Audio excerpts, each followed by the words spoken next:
Welcome to the Wounds of the Faithful podcast, brought to you by DSW Ministries. Your host is singer, songwriter, speaker, and domestic violence advocate Diana Winkler. She is passionate about helping survivors in the church heal from domestic violence and abuse and trauma. This podcast is not a substitute for professional counseling or qualified medical help. Now, here is Diana.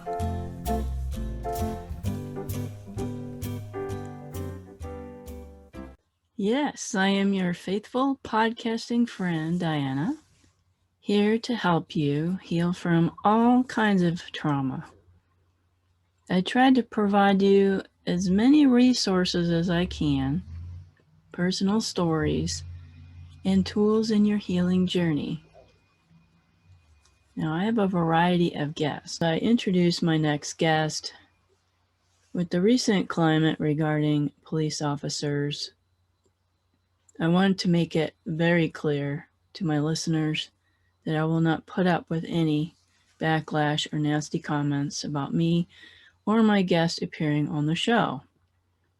Now, he is sharing a very personal story of some mistakes that he has made, but he took ownership of it, and he's working his way back to earning the trust of the community that he serves. I have all kinds of guests on here, including people of color, and I have upcoming guests with different backgrounds and cultures. So if you don't want to listen to a former law enforcement officer's story, then you can go on to the next episode. That's okay. But I hope that you will stay and listen and be open-hearted. We all have made mistakes, but what matters is what you learn from it and what you do with it. So with that in mind, let me read some of his bio. He says, I was an agnostic police officer for over 25 years. I was exposed to many traumatic incidents. I was diagnosed with PTSD. Then I was diagnosed with an incurable, debilitating neuromuscular disease. I had over 25 surgeries in 10 years. I was prescribed opioids for the pain, and I soon began to abuse the opioids to relieve the negative emotions of PTSD. Then my daughter was diagnosed with liver tumors. This placed me in a downward spiral that led me to make some very poor decisions that led me to a 14-year prison sentence. Through divine intervention, my daughter and I were healed. I spent over 8 years in federal prison where I taught how God heals PTSD. In prison, I obtained a master's degree in theology and counseling, then a doctorate in Christian counseling. I went on to be a registered addiction counselor, and I'm in process of becoming a chaplain with the Assemblies of God Church. If you allow Him to do so, God will change your mistakes and traumatic events into good. I am a great example of God's love. So this is the conversation that I had with Norm Wielsch. So please welcome Norm Wielsch to the show today. I sure appreciate you coming on the show and reaching out to me, and you're my PTSD expert today. Thank you. Thank you for pronouncing my name correctly. I do my homework. I try. So we're going to hear your fascinating story of, how you lost your way and how you found the Lord and who's the great healer and redeemer. So we want to talk about your family history, but I wanted to share with you a story about what happened on my first trip to Normandy. I'm a World War II history nut, and my ex-husband's uncle served in the Army during D-Day, Normandy Beach. And we hired a tour group to take us around because it was very spread out. Mm-hmm. And you will never guess what the very first stop was. It was the German cemetery. Oh, boy. And the guide explained to us that the reason that he takes his groups there is because we tend to think of the German soldiers as these evil people, the enemy. Well, the Nazis were evil, yes. Hitler was evil, of course. But the soldiers, he pointed out, were just young boys, just like our American soldiers were boys. Yes. They were drafted by their leaders to fight in a war that they probably didn't want to fight in, and they were just doing what they were told. Then their mothers lost their sons. And he showed us the graves of these young German soldiers, and some of them were 16. You know, they probably had fake IDs, but it is a really beautiful cemetery. And yes, we went to all the other places like Colville-sur-la-Mer, the American cemetery. But that's what I immediately thought of when I heard about your family's history and how your father fought during World War II on the German side. So just for openers, can you tell us a little bit about your parents' story and your upbringing? Yeah, that story is my dad's. You know, Yeah. his parents died at a very young age. He doesn't even know how they died, if it was cancer or what. You know, medical science wasn't too great back then. And he was orphaned basically at 15. So he had no place to go. And he joined the army. He lied about his age and joined the army. And he didn't talk too much about his time in the army. I believe now it was because of his PTSD. He just didn't want to talk about it. But the things he did say was exactly the same thing. He didn't want to, but if you refused to fight, they would just execute you, you know, if you didn't want to fight. So, but he did he helped the war effort for the Americans by kind of making sure that things didn't work well. He was on artillery, and he always shipped the wrong artillery shells to the wrong guns and stuff because nobody wanted the war. Nobody did. Wow. And then he got captured by the Americans. He was, I think it was 6 months in a prisoner of war camp, and the Americans treated him real well. So that wasn't an issue. And my mom, she was also in the military, and she was in the Netherlands. But during the war, Allied bombers basically killed my whole family. I have no one except my mom and dad. Well, my mom had a sister. I'm sorry. My mom had a sister. That was it. They lost their parents. They lost all the sisters and brothers. And so, like you said, they were evil, but war is evil. I mean, yes, my whole family died during the war. And I didn't know it at the time, but I think all this stress, this trauma affected the family that we can't even comprehend. Because when they came here, they immigrated here in the 50s, and they had me in the early 60s. And they worked hard, and but they never talked about, they never showed love. They never showed any kind of positive emotions, right? And I think that's part of the symptoms of PTSD. Wow, that's an incredible story. Now we generally associate PTSD with military service. You know, American Sniper. Did your dad talk about PTSD in any way? No, he was the kind of guy who pull yourself up with the bootstraps. You know, don't show emotion. You know, I mean, I'm only telling this to make an illustration, not to disrespect him. But he was the kind of guy, and when I was 16, one of my close friends died in a motorcycle accident, and I was crying, you know, because that was really my first experience with death. And he came into my room and just was yelling at me, "Shut up, stop it, stop crying, men don't cry." And when I couldn't stop, he basically beat me, you know, men don't cry. And then I learned that at the police academy, it was the same kind of thing. So that was a common thread amongst men of that generation and of, you know, the first responder culture. So it was never shown emotion. Like I said, my mom and dad might have held hands, but I've never seen them kiss or show any kind of real emotion, even my mom. And I believe that's from the trauma of war.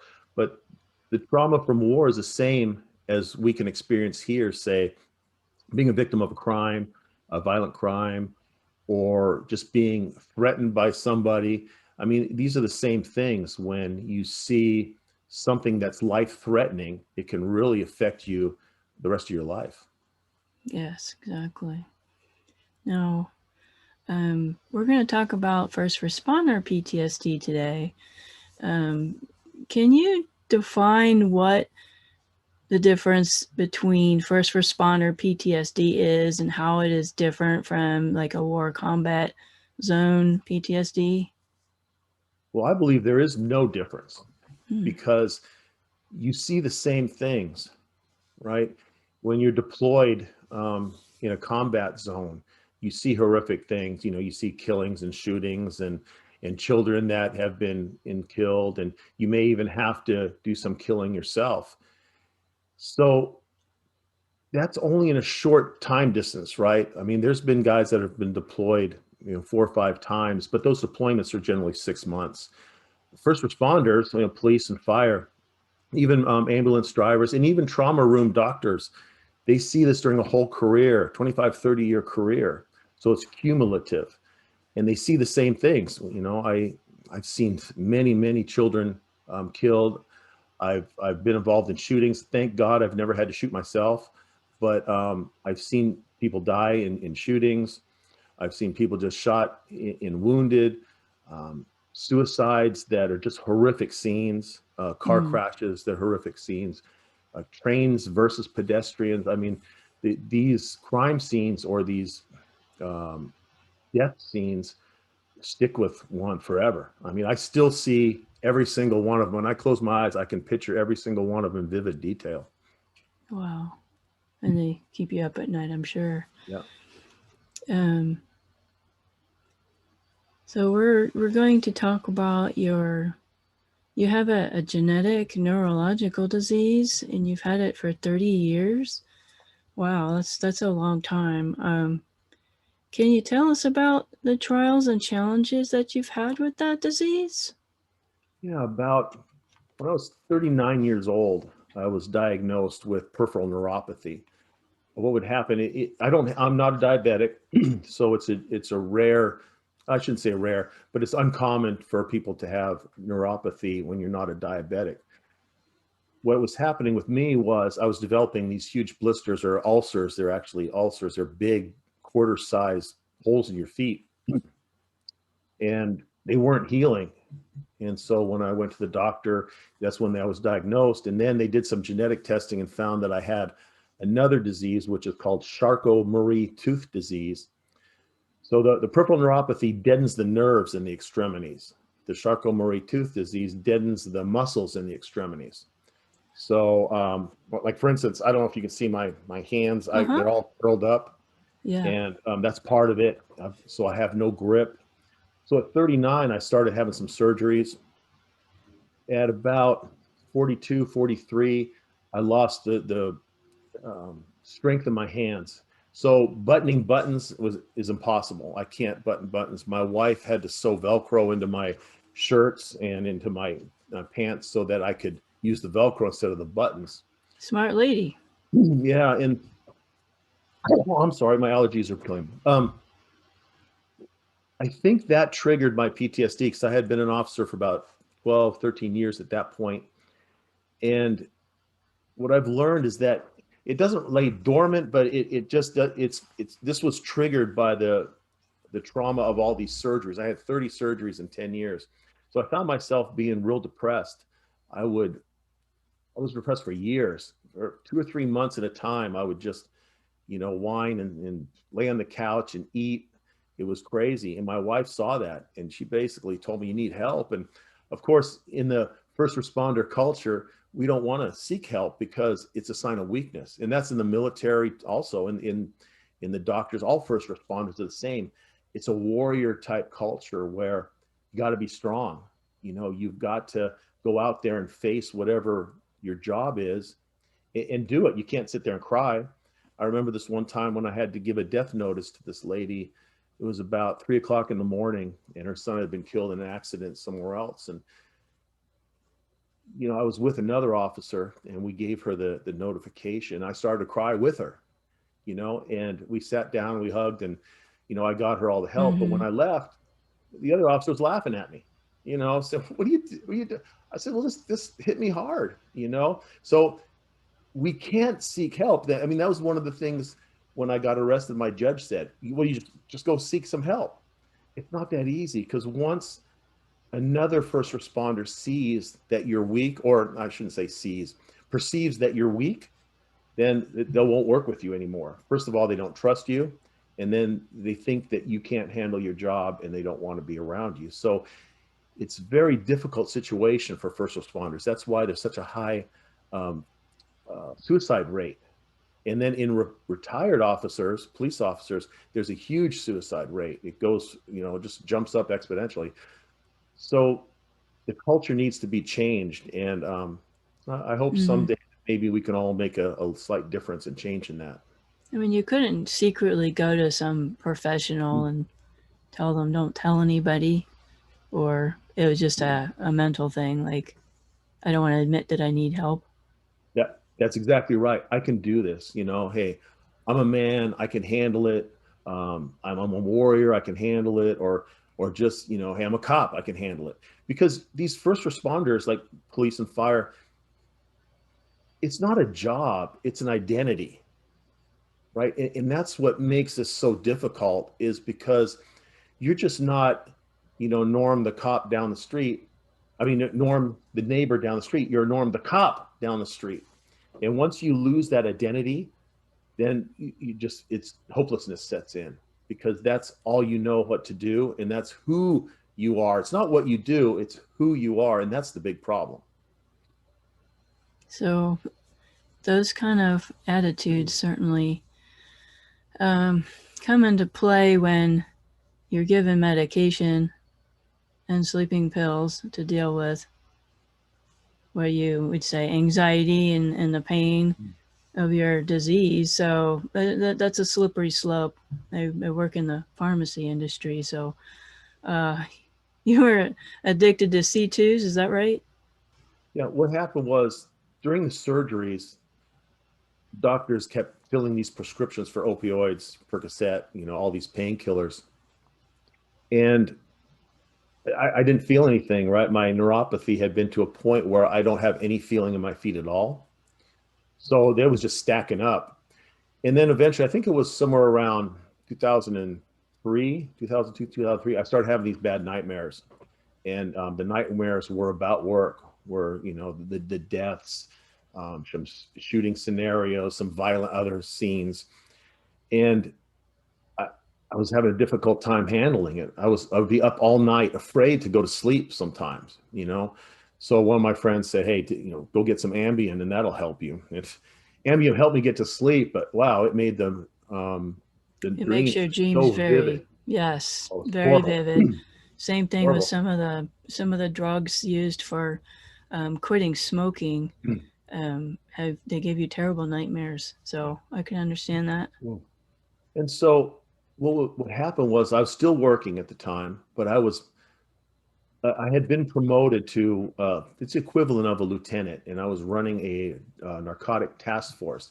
So these task forces are county-wide, and it's run by the state, but it has police officers from each jurisdiction. So I had 1 or 2 police officers from each jurisdiction, and I would supervise them, and we'd go out and do narcotic enforcement. So being the boss, I could kind of lay back a little bit and not have to too much get involved. So I was able to work, but I was also experiencing a lot of panic attacks and anxiety attacks that, I never told anybody about. The guys knew about my physical disabilities because I was limping, and I couldn't, because of the surgeries, I couldn't run anymore. My ankles wouldn't move, like I was walking flat-footed. So I found that the opioids help take the edge off of the panic and anxiety attacks. And then once that happens, we just go through the easy way out, right? Instead of dealing with my root issue, I just tried to cover it up with the pills. And then pretty soon, you take 1 or 2 every 6 or 7 hours, and pretty soon you're taking 4 every 6 hours. Pretty soon you're taking 8 every 4 hours. And you're done. It's an addiction at that point. Now, I didn't believe it was, because I thought to myself, I got this handle. I'm just using them to cover up this emotion, right? But no, it was when I look back, it was a full blown out addiction. Wow. That was caused my downfall.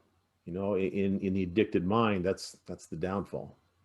Now, aren't there any other therapies? I think you mentioned cognitive behavioral therapy. That's an alternative, maybe? It could have been at that point if I would have sought out the help. But you see, I never sought out the help. So when you're in your addictive state, you don't think straight, right? No.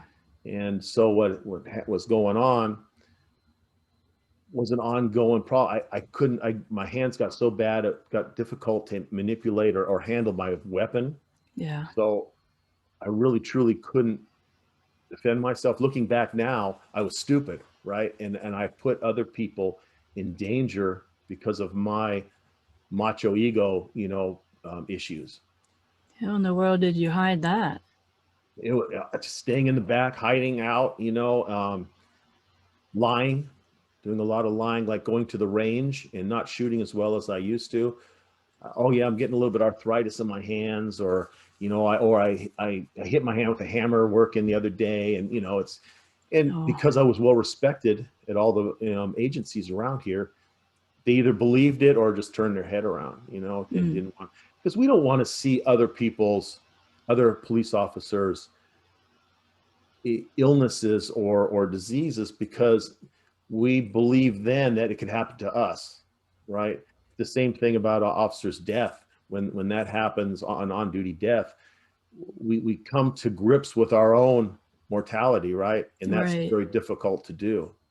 And so we try to avoid that. We respect and honor that officer's service, but inside we've got a lot of turmoil going on. So I was involved with the pills for about 3 years or so. And then my daughter, who's an adult at the time, and she had moved out, but I have 2 daughters, she ended up having a diagnosis of liver tumors. Wow. And this one tumor was wrapped around the artery, where the doctor said it required this special surgery from UCLA Medical Center, and that's in LA, and that it was be 50% survival of the surgery. It was that serious. And that sent me in a downward spiral. I couldn't handle it anymore. And that's pretty scary. About 2 weeks after that was my first suicide attempt. And then a couple weeks after that, my second, I guess I shouldn't say attempt, serious ideation. I sat there with a gun in my mouth. I think it's only God that stopped me from doing it. But at that time, I wasn't a believer, so I didn't think that was it. I thought it was my own ego, because I didn't want to survive a suicide attempt and look disfigured, right? And just crazy thoughts go through your head. And so then a friend of mine, who was no longer a cop, he used to be a cop, and I shouldn't say friend, because I thought he was a friend, but obviously he wasn't a friend. He saw, well, I shouldn't say he saw. I made all the decisions that I made. I take full responsibility for everything that I've done. Right. But I think he manipulated the situation to benefit him. I had been helping him. The computer database that the law enforcement uses is protected by misdemeanors, where if you use it for your own use, that you could be charged for it. Wow. But he was a detective, a private detective, and I would run like license plates for him and give him the owner's information just as a favor, not thinking it was a real big deal, but it's a slippery slope, right? It's just like in any profession. Once you start violating your own ethical standards, it can go right downhill real quick, without even realizing it. It happens so fast that you don't even know what's happening. I equate it to people that work in offices, where they might take a couple pens home, and then pretty soon they're taking some computer paper home and some ink cartridges or something. And pretty soon their conscience gets so seared that they just start dipping into the petty cash fund or something, or falsifying time cards. It happens all the time. And people think, oh, well, I deserve it. I work hard. I'm not getting paid enough. We justify it in our minds. The CEO makes millions, blah, blah, blah. Exactly. So he kind of held that against me a little bit, in my warped mind at that time, because I believe that I don't even know what I believe. I've taken the last 10 years really trying to analyze why I did the things I did. And it's not clear. You know, I went to psychologists and psychiatrists for 3 years. I went to Christian counselors. And the only thing that I could come up with is I just wasn't thinking, because the drug abuse clouds your mind, or I was trying to self-sabotage to where I wasn't man enough to actually quit because of my disease and do the right thing. I wanted to make it through retirement, right? I wanted to have that big party where everybody celebrates you and stuff. Because if I would have just retired on a medical, nobody would have, you know, they just, another guy just retired, no big deal. Yeah, I get that. And mentally, for a first responder, I mean, to be a first responder, you got to have a big ego anyway, because you got to be tough and you got to believe in yourself. So I'm not sure exactly what the reason was. All I know is that my decisions were all clouded. Anyway, I ended up stealing for him some drugs out of the evidence room and gave it to him. And he gave it directly to an informant the very first time. So the very first time I did something wrong, I got caught. So obviously I'm not a good drug dealer. Yeah, so I got arrested. And to be honest, I mean, after you hear the rest of the story, it was the best thing that ever happened to me. My arrest and my incarceration was the best thing. And I think God knew what he was doing at that time. Mm-hmm. So, what's your wife think at this point in the story? What was your wife going through? And well, I had worked undercover for nine months. I mean, it's really undercover, where I couldn't even go to the police department stuff. This was a few years back, buying drugs, you know, everywhere. And she thought it was actually fake. She thought that this was some kind of a gag like that, right? So infiltrate the prison mob or something like that. Oh, yeah. And I had to try to really convince her, go, no, it's real. I did this. But she knew that I was on a downward spiral. She knew that I wasn't thinking straight. And she was afraid of my reactions if she were to report me. She told me later that she was truly thinking about calling my department and saying, not about the drugs, but, you know, about my mental state. But she was afraid of my reaction, and probably rightfully so. I mean, in that frame of mind that I was in, I probably would have been very, very angry. Yeah, but she's a rock in the hard place at that point. Yeah, even my best friend at that time, he's no longer my friend because of what I did, but my best friend at that time took a little bit of responsibility too. He goes, man, I saw these changes in you, you know, your attitude and your depressed state, but I never asked you why. And I told you, we don't want to talk to each other about these things, right? Everything is good. Don't worry about me. I got this handled. Everything is good. And so he did say that he felt a small amount of responsibility for not talking to me or saying anything. But that's the way cops are, you know? Mm-hmm. So I got arrested and I bailed out. And this is where God started working in my life. It's truly incredible. I was sitting at home after a couple of weeks, and this pastor calls. And again, I don't believe in God at this point. The pastor calls, and he said his name was Pastor Jeff Kenny. He was from the New Hope International Church. He says, I got your phone number from a friend of your father's who was worried about you. And I said, okay. And he said, I just want to offer our church up. We do counseling, and I feel that you do a lot better in the church setting. And in my mind, I'm already kind of like, okay, when's this guy going to hang up? You know, I'm trying to blow the guy off. And I said, no, you know, I'll be okay. Don't worry about it. He goes, okay, well, the offer is always open. Do you mind if I pray with you? I said, sure. You know, in my mind, I'm saying, you're going to knock yourself out. I mean, I don't care, right? Yeah. But what he did is he did the sinner's prayer, and I didn't even know what the sinner's prayer was. And at the end, he says, do you give your life to Jesus Christ? And I didn't really mean it, but I said, yeah, sure. You're just being polite. Yeah, I was just trying to be polite, right? My mom told me don't be rude, but I was just trying to get rid of the guy because, you know, this isn't going to help my situation. That's a church. You know, what does the church have to do with healing or dealing with trauma? So I go sit back down on the couch, and my wife was looking at me. She goes, what's wrong? And I said, I think I feel better. I don't know. It feels almost like a weight was lifted off my shoulders, right? Wow. And she says, well, maybe it's things that missing out of your life is God. because she had grown up Catholic. Mm-hmm. And the only reason why she hadn't practiced or told me about it was because she knew that I was a non-believer and was kind of afraid that I would just, hey, Bible thumper, get out of here, or something like that. So we talked about it. The next week we went to church, and it was just an incredible experience. I mean, wow. They all hugged me, and they didn't know who I was, but when a new person in the church, it was so kind. They were so kind and loving. It was incredible. It really was an incredible experience going to church. It really was. And so, as I was still struggling with my daughter's illness and all these court stuff going on, and my name being all over the TV and stuff, the church was a place of refuge, right? I felt at home there, and it was really, really comforting for me. One day, my daughter decided, okay, we're going to get a biopsy of these liver tumors. And the next week in church, Pastor Jeff was doing the sermon, and he'd never done this before, he tells me, but he stopped mid-sermon because the Holy Spirit told him to pray for Jennifer, that's her name, to pray for me and Jennifer.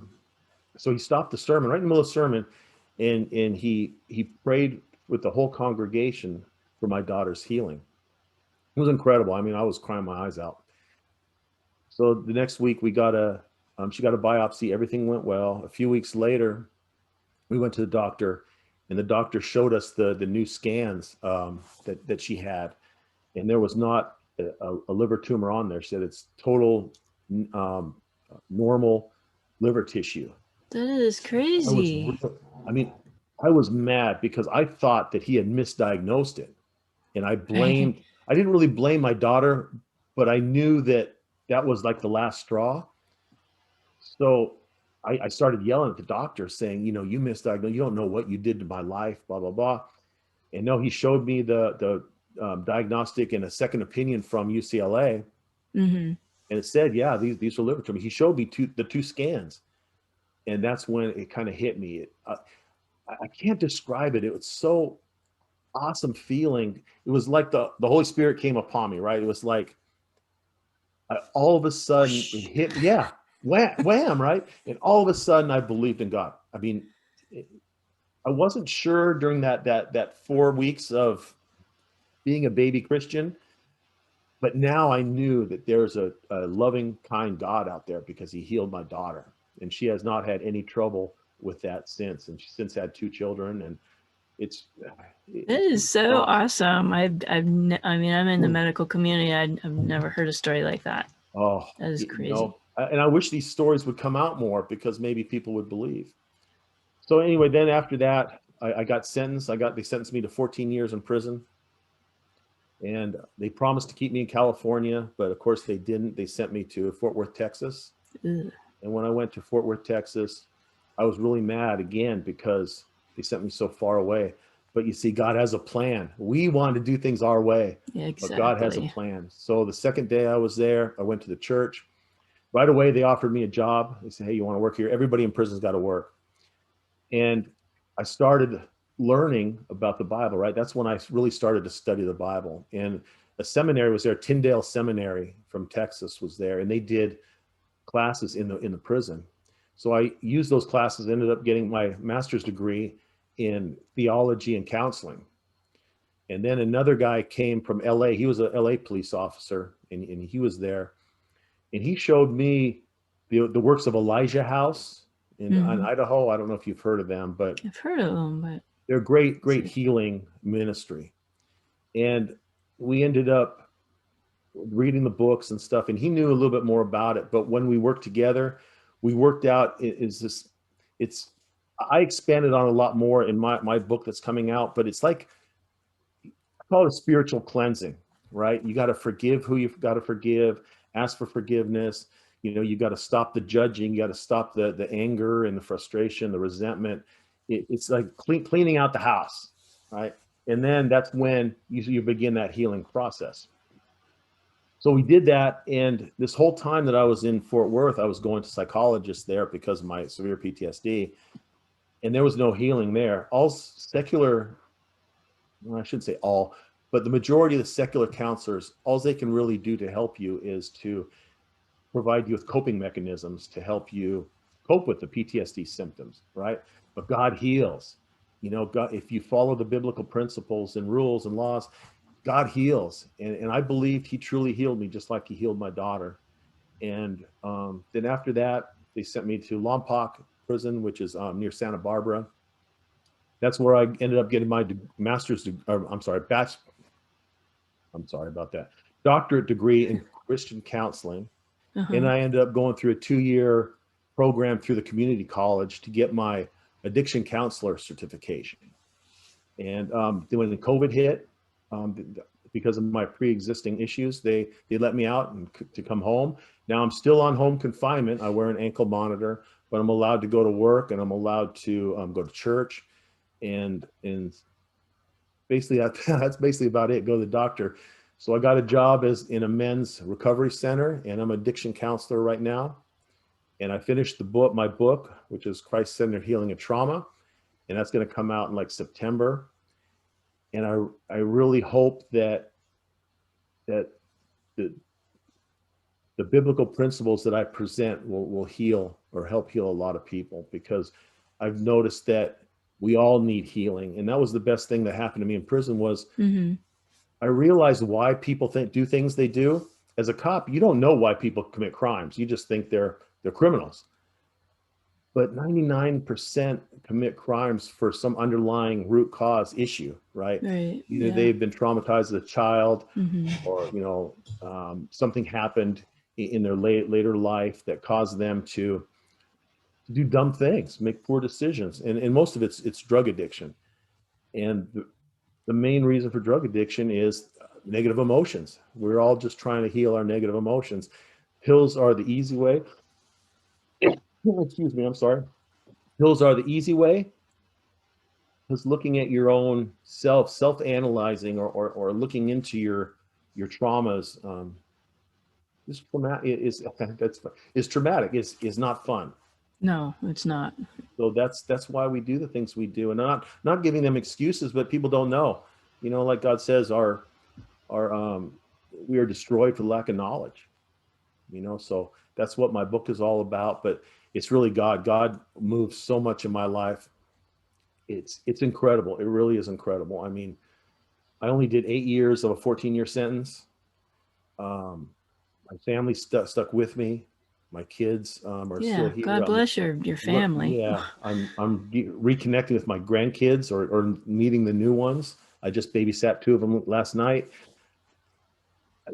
And that's why I'm doing these things. I want everybody to understand that, yes, you've been through something, and yes, you didn't deserve to have that done to you, but God will bring you through it.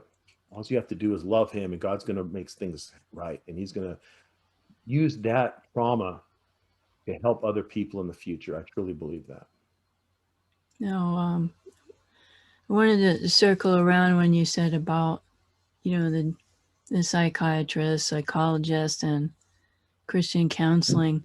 I definitely believe that we should have both, because I had a year of nouthetic counseling in college, and our denomination believed that, depression was a sin and anxiety is a sin, and taking any kind of medication was a sin. And all they would do is quote Bible verses at you, but they didn't address the chemical imbalances in the brain or the trauma that somebody has gone through. So that's why I'm very passionate about mending the soul, because they do have both psychological principles that are already proven to work. As you say, they give you helping. My turn to jumble my words.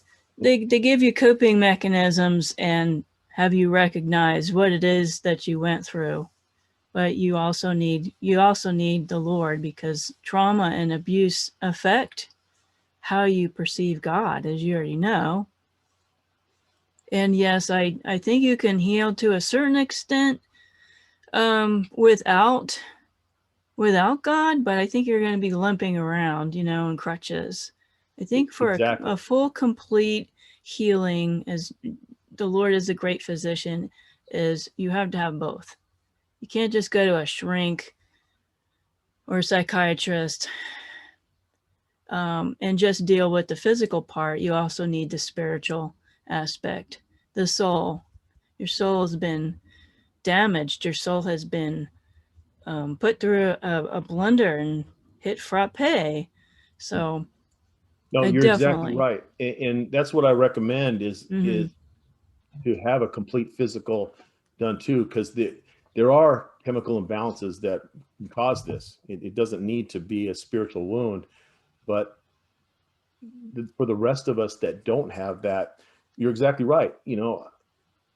There's one psychologist in my area that saved my life because he taught me these coping skills. So they are truly necessary for crisis intervention, I believe.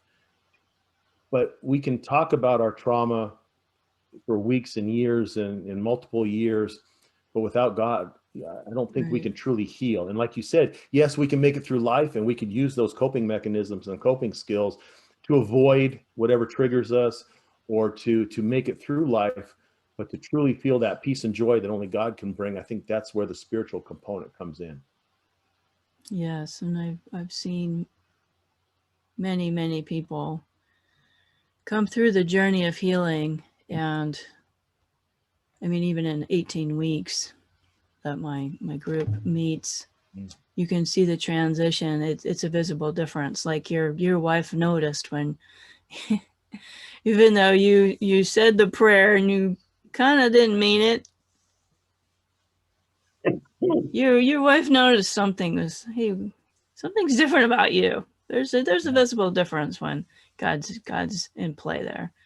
And it's a lesson also to anybody. If somebody comes up to you, we don't normally see our behaviors change because we feel the same. I mean, we might feel depressed, but we feel the same. But if someone, a trusted friend or relative, comes to you and says, I see something different in you, that's time right there for self-analysis. Yeah, if your kids are acting out when they normally don't act out, or losing their temper when they're normally an easygoing person, or nightmares. You mentioned nightmares, and that's a red flag to start investigating. Hey, what's going on? You need to. And a lot of people don't realize that, like, cognitive behavioral therapy and those other therapies really mirror biblical principles. Like CBT, which is cognitive behavioral therapy, is really the same thing as Paul talks about in 2 Corinthians, I think it's chapter 10, where he says, take every thought captive, right? Because CBT, what it does is it makes you understand that you have faulty thinking, and it tries to I shouldn't say reprogram, but to realize that you see things from a different perspective and change your behavior. Well, Paul says it in chapter 10, he says, take every thought captive to the word of God, right? So when we have these negative emotions, we have to look inside of us and say, okay, why am I doing that? Because I truly believe in it, and I like to illustrate it with, everybody knows a car's dashboard when the red light comes on and it's projecting catastrophic failure, right? You got to fix this or else something's bad's going to happen. Right. Well, I think our emotions are the same. God gave us these emotions, right?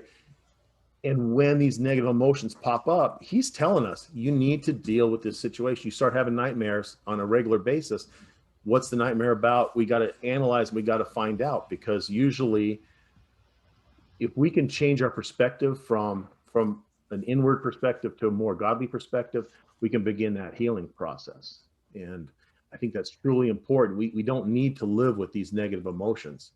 And it's sad that we get comfortable with them. We almost expect them. And some of us even relish them, right? Because we talk to friends, oh yeah, my boss passed me up and now I'm never going to get promoted. But sometimes people like that because they like it, gets them sympathy and empathy from other people. But it's truly not the way God intended us to be. Exactly. You have your book coming out. And so do you have any other resources for your for those that would need this kind of help? I have a little bit of information on my website, which is www.christ-centeredhealing.com. And I have a Facebook page, christcenteredhealing.com. And we talk about healing.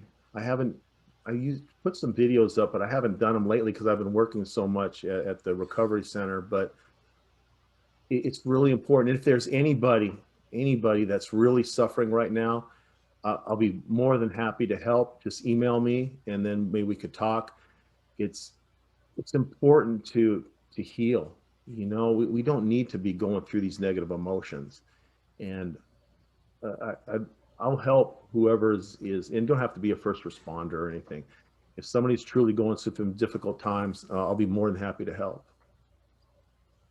Yeah, I think that's really valuable. You've given so much really great advice, and your story is so powerful, and I'm really glad we had this conversation about your story. And thanks so much for what you do. And I know it hasn't been an easy road for you, and I'm excited to see what God does with you from here on out. Yeah, me too. Thank you. And thank you for having me on to tell my story, because I believe people should know that, yeah, we can make mistakes. We can do stupid things, even criminal stuff, but still God has a plan for each one of us, right? We may not understand it at this point, but when we look back, like now I look back and I see, wow, God orchestrated all these things and put me where I am today. And it was the best thing that ever happened to me, even though each day in prison was horrible. It was the best thing to happen to me, because now I'm a more compassionate and empathetic person, and I want to help. I don't want to be selfish anymore. I want to be part of the kingdom and help. Amen. Amen. Well, God bless you. You too. Well, folks, I hope that you enjoyed that interview. He was very honest and raw about what happened and the mistakes he's made, and owing up to them. And he's there for you. I'm here for you if you need help. Of course, you know about my mentoring program. It is customized for you. You can find that on my website. And that is a financial obligation as well as a time obligation for that. But it is custom made for the time frame that you need and the things that you need help with. And what my specialty is, of course, is helping people to start over after leaving an abusive environment. So go ahead on my website, dswministries.org, and you will see the page for that. And we talked about mending the soul, just like we always do on the show. So Mending the Soul is a group for healing from domestic violence, abuse, and any kind of trauma. That is 18 weeks long. It doesn't cost anything to join the group. The only cost is the textbooks, one of which is behind me here. My camera's backwards. Mending the Soul textbook and workbook, but if you cannot afford those, we will find somebody that can help you out with the books. I don't want anybody not being in the group because they can't afford the books. We want to help you. So no cost to join the group, but there is an interview process to make sure that you are ready to join the group and that you are willing for the commitment to be in the group. Because it's not like a Bible study where you can come and go as you please. I did an entire podcast episode on Mending the Soul. What's it like to be in a group? So please listen to that if you're interested in learning more about what it's like and the intake process for that. And I want to remind you that you are no longer a victim, but you are victorious. And thanks so much for joining us. We'll see you next week. God bless. Thank you for listening to the Wounds of the Faithful podcast. If this episode has been helpful to you, please hit the subscribe button and tell a friend. You can connect with us at dswministries.org, where you'll find our blog along with our Facebook, Twitter, and our YouTube channel links. Hope to see you next week.